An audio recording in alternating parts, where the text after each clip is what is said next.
Hello दोस्तों, welcome to my YouTube channel. और मैं डॉक्टर रोहन। और आज मैं बात करने जा रहा हूँ सर्जरी एज ए ब्रांच आपके लिए कैसा होगा अगर आप सर्जरी लेने के बारे में सोच रहे हैं तो। और ये जो भी मैं चीज़ बात करूँगा वो मैंने जो भी एक्सपीरियंस किया है ड्यूरिंग रेसिडेंसी। और अगर आप सर्जरी चूज करते हैं तो मेरे पर्सपेक्टिव से तो सर्जरी बहुत ही फैसिनेटिंग ब्रांच है।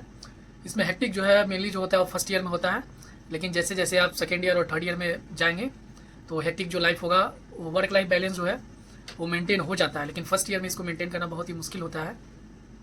तो अगर आप सर्जरी लेना चाहते हैं तो इस चीज़ को हमेशा दिमाग में रखें। और फर्स्ट ईयर जो रेसिडेंसी होता है हेक्टिक इतना ज़्यादा होता है, उसमें आप 100 अगर सही काम कर रहे हैं, अगर एक गलत काम कर रहे हैं तो उसके लिए एक गलत काम को आपको उसके लिए पॉइंट आउट किया जाएगा।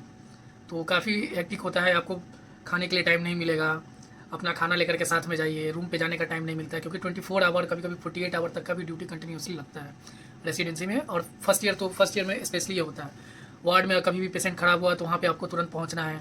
आईसीयू का ड्यूटी अगर लगा हुआ है तो आईसीयू में तुरंत आपको पहुँचना है। और ओटी जो होता है यूजुअली मेनली बहुत सारे कॉलेजों में होता है, वीक में 2 दिन ओटी होता है। पीओप में सारा चीज़ चेक करना। जब आप ओटी में जाओ वहाँ पर अगर कुछ थोड़ा सा भी गलत हुआ तो वहाँ सीनियर से डांट सुनना, टीचर से डांट सुनना, अपने एसआर से डांट सुनना, ये सारी चीज़ें आपको देखने को मिलेगी फर्स्ट ईयर में।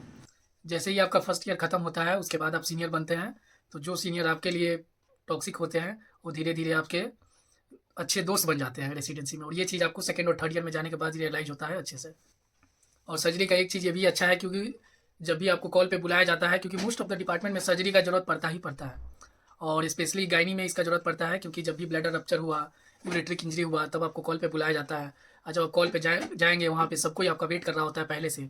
आप जाते हैं, उसके बाद ग्लव्स पहने, ब्लैडर रप्चर को रिपेयर किए, फिर यूरेट्रिक अगर रप्चर इंजरी हो गया उसको रिपेयर किए, तो वहाँ पे आपको बहुत ही अच्छा फील होता है। तो सर्जरी एज ए ब्रांच आप लेने से पहले इस बात का ध्यान रखें। एज ए जनरल सर्जन आजकल बहुत स्कोप जो है इसका बहुत ही कम हो गया है। तो इसमें आपको कितना भी हेक्टिव ड्यूटी हो लेकिन उसके साथ साथ आपको पढ़ाई करना पड़ेगा सुपर स्पेशलिटी की तैयारी के लिए।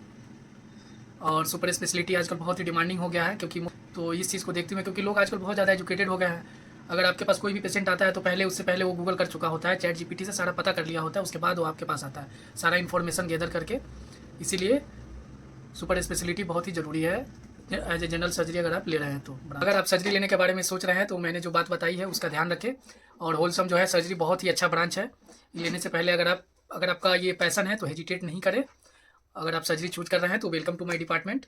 और फिर मिलते हैं आपसे नेक्स्ट वीडियो।